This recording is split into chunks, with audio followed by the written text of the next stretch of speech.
Have you been struggling with hopelessness recently and can't seem to find your way out of it?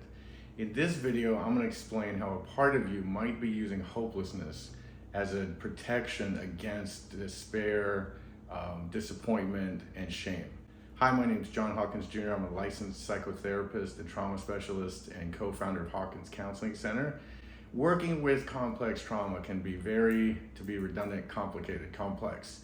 There are a lot of parts of our personality that get developed through going through developmental or complex trauma, and recovering from that can be really challenging.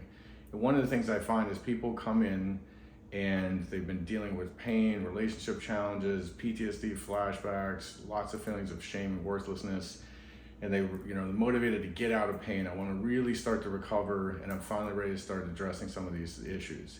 Then as they start, it is a big challenge. There are a lot of disassociative parts of ourselves. I've talked about in other videos how when we can't manage something or regulate it, we neurologically dissociate it and split it off. And so that's an isolated network in our brain that's stored energetically in our body, and we call these parts in therapy exiled parts. And then we develop a lot of different kind of managing protective parts of our personality.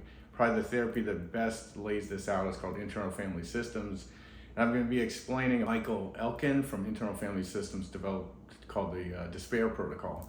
And I found this so useful in working with some of my clients, because people come in, they start working and they get a lot of shame triggered that I can't do this right, other people can heal. I've watched videos and read books and heard their stories of how they transformed. I've talked to some of your previous clients, John, who referred me.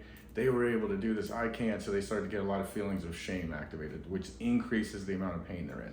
Or they start to feel disappointed. I felt like I should be farther along than this right now, or I didn't realize things started to feel actually worse instead of getting better. And so then they're adding, again, disappointment and shame on top of the trauma and pain they're already carrying. So then one of their parts of their personality that I would define as a protective part starts to use hopelessness as a way to shut down and numb out the shame and the disappointment and protect myself. And a lot of these parts are younger parts of us. When a lot of these developmental traumas or in complex PTSD, I have a video laying explicitly out what complex PTSD really is.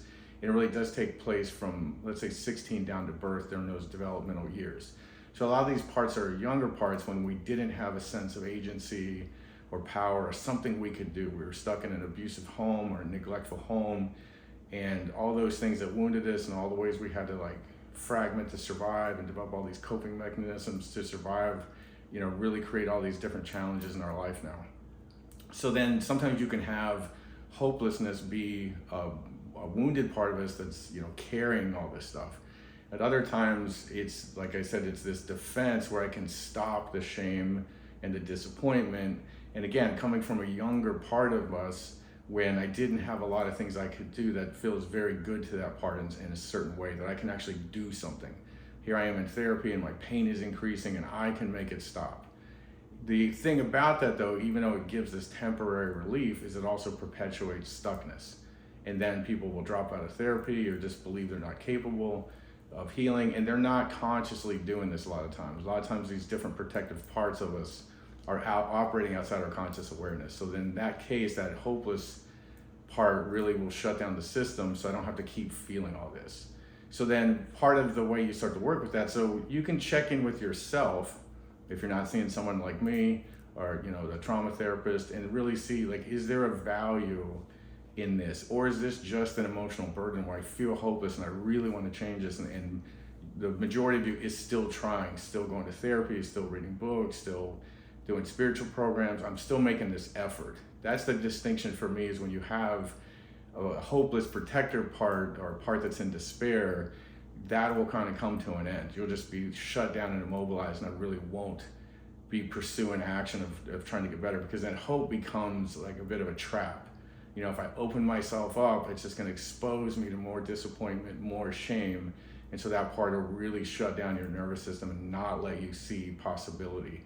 So in dialoguing with that part, one of the things you want to do is, again, differentiate, is this an emotional burden that I'm carrying of hopelessness, or is it have a value, or is it a resource? Is it being used in that way?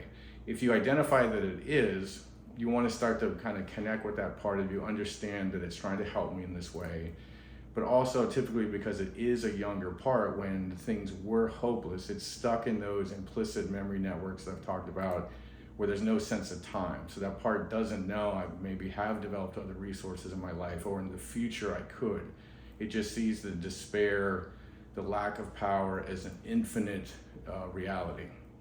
So as I start to dialogue with that part with my clients and have them do it as well, I want that part to start to see, again, feel validated that it's trying to help, but that also getting a therapist, starting to connect to our internal resources, the core self that we all possess, the possibility of future resources, other healthy relationships, supports that may come about, and most likely will if the person keeps working on themselves, that I won't just be stuck in this helpless state.